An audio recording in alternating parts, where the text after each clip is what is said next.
Yes, friend, ako'y nagbabalik DJ B-Boy Bibo para sa ating tuloy-tuloy na BB Time tungkol sa usaping dating lolo-loko, ngayon magseseryoso. Sas, naniwala ka naman nung sinabi niyang magseseryoso na siya't hindi na siya magiging babaero. Yan ang sinasabi ko sa'yo, lagi ka na lang nadadali, lagi ka na lang nabubudo, lagi ka na lang nai-scam kasi nga mabilis kang maniwala. Ay nako, alam niyo mga yes friends, sa usapan natin ngayong gabi. In fairness, benefit of the doubt, or sabihin na natin na sige na nga, may mga tao naman talaga nagbabago, di ba? People change.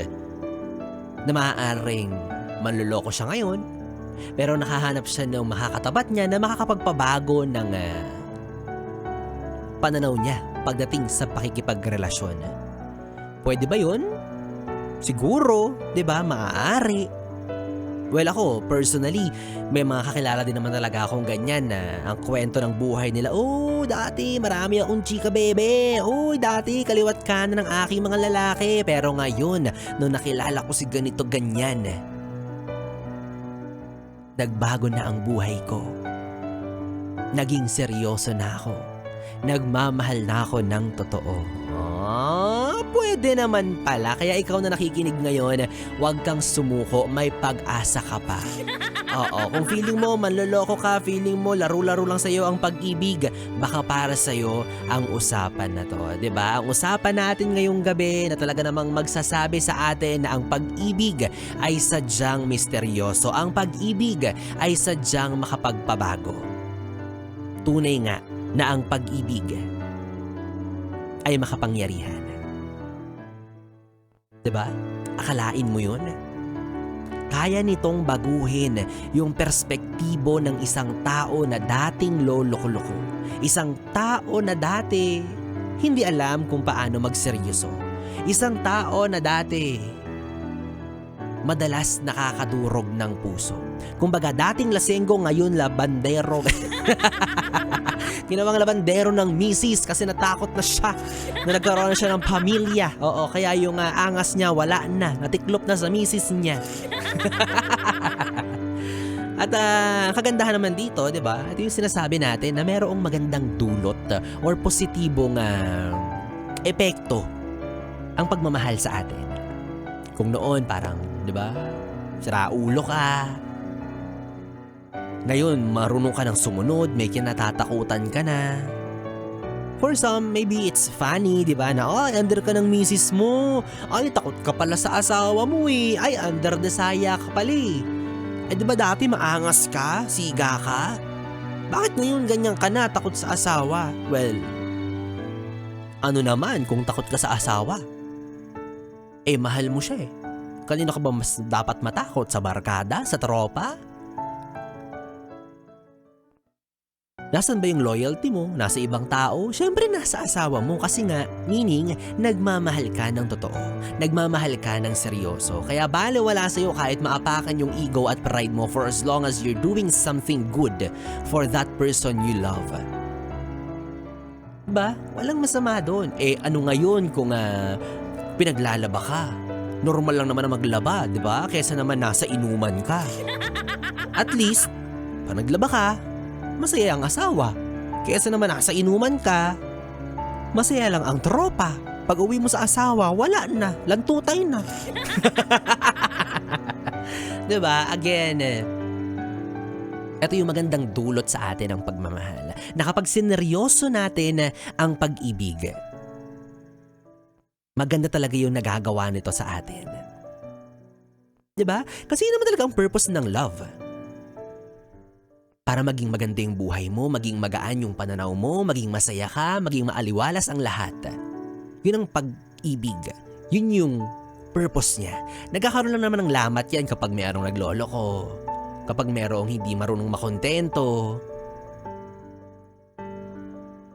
kapag na-utilize mo ng maigi, ng maayos, ng naaayon yung purpose ng pag-ibig, okay lahat, di ba? Walang problema. Happy life, happy wife, happy hubby. Lahat. Happy-happy. Walang lonely-lonely, di ba? Meron tayong mga kakilala na noon, nung kabataan, nung araw, walang pakialam. Sige, jowa dito, jowa dyan, tikim dito, tikim dyan. Until nakilala niya si The One. Si The One na nagturo sa kanya na ang pagmamahal ay dapat sineseryoso. Nagturo sa kanya na kapag nagmahal ka, dapat isa lang. Hindi dalawa, hindi tatlo, hindi apat, hindi lima. Ganun talaga sa buhay.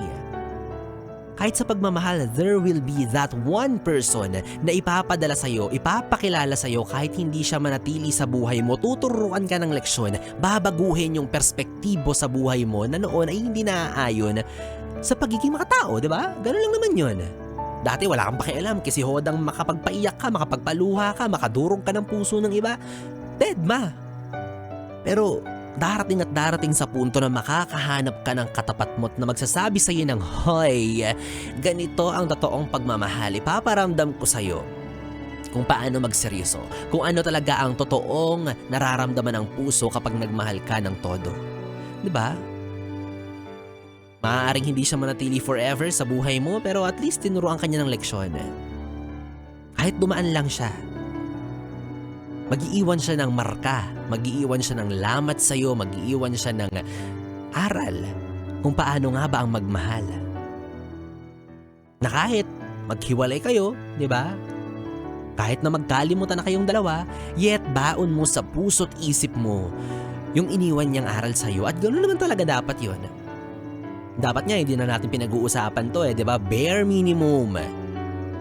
Ika nga ng kabilang istasyon na basic. Diba? Na kapag magmamahal ka dapat solid. Yan. Nai-segue pa rin. Diba? Hindi na dapat pinag-uusapan to. Dapat normal na to. Dapat hindi na kayo siniseminar pagdating dito. Dapat alam nyo na yan. Dapat automatic yan.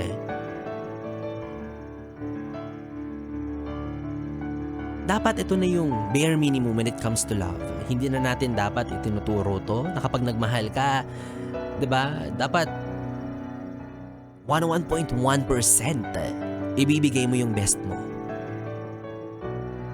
Hindi mo dapat ginagawang laro ang pag-ibig. Yes, oo, sabihin na natin na lahat naman tayo ay magdadaan sa phase kung saan ay mag-e-explore tayo. Diba? Normal lang naman siguro kung makikipagkilala ka sa kung sino-sino. Kahit pa paano, sabihin mong, puppy love lang yun, hindi pa yun masyadong seryoso. Ika nga, diba yun, puppy love. Pero as time goes by, as we mature, dapat hindi na ganyan yung perspective natin. Dapat mas nagbabago, dapat mas innovative. Innovative! Diba? Kung noon, jowa-jowaan ka lang, bahay-bahayan, ngayon dapat pang-asawahan ka na. Diyos ko, 30 ka na. Awa na lang, diba? Kasi nakakaya naman kung senior citizen ka na, pa-fling-fling ka pa rin. Nasa stage ka pa rin ng talking stage. Ang hirap nun. Hindi ka na masyadong maalam sa technology. Diba? Dapat sa dinami-dami ng pagmamahal na taong daraan sa'yo na makikilala mo at papapasukin mo sa buhay mo, dapat natututo ka na. Dapat alam mo na yan. Well, maswerte ka siguro kung ikaw yung tipo na nakilala mo na yung una't huling pag-ibig mo, di ba? Swerte mo kung ganon. Hindi mo na kailangang saliksikin pa ang mundo, hindi mo na kailangang halughugin pa ang buhay ng kung sino-sino, hindi mo na kailangang mag-Tinder, Bumble, Grindr. Kasi finally, di ba, nakilala mo na yung taong mamahalin mo ng tunay, taong mamahalin mo at gusto mong makasama habang buhay. Kumbaga, maaga kang natauhan. Maaga mong na-realize na ang pagmamahal dapat talagang sineseryoso. Yet again, kagaya nga ng sinabi ko kanina, hindi naman natin masisisi ang isa't isa kung daraan tayo sa patikim-tikim, pag-try-try, pagsubok, pakurot-kurot sa kung sino-sino, di ba? Hinahayaan mo yung sarili mo na malaman at kilitasin or kilatisin yung preference mo at standards mo. At okay lang yan, normal yan, di ba? Kasi kinikilala mo rin yung sarili mo eh. At habang kinikilala mo yung sarili mo, mas nakikilala mo kung sino yung taong karapat dapat para sa'yo. Mas nag-e-explore ka. na hindi ko pala gusto yung ganon, mas gusto ko pala yung ganito. Kumbaga nagkakaroon ka ng evaluation, yan, base sa sarili mo.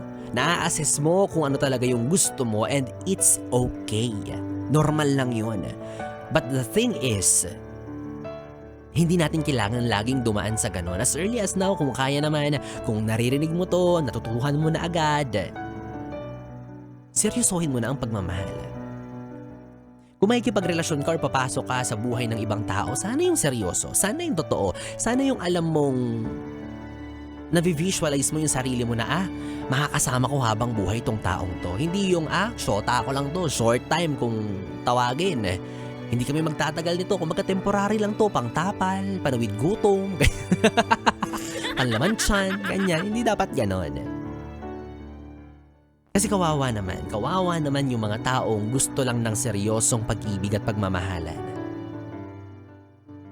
Kawawa naman yung taong naglalaan ng panahon para lang mapunta sa kawalan. Kawawa naman yung mga taong nag-exert ng effort, naglalaan ng pera, naglalaan ng oras, naglalaan ng pagmamahal, at kung ano-ano pa na bagay na kaya niyang isakripisyo para sa'yo, para lang sa pag-ibig na isang laro.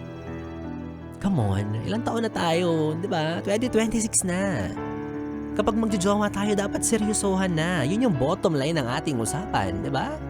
Again, paulit-ulit kong sasabihin na kapag magmamahal ka, dapat pang seryosohan na utang na loob. Ang hirap makahanap ng makakapartner na masarap. Di ba? Masarap kasama, masarap magmahal. Kaya sulitin mo yan. Make the most out of it. Itrato mo siya na sayong-sayo, kanyang-kanya, at habang buhay, kayong dalawa na talaga yung magsasama. Hindi yung parang, nanay-tatay tayo, ako yung nanay, ikaw yung tatay, bahay-bahayan. Diba?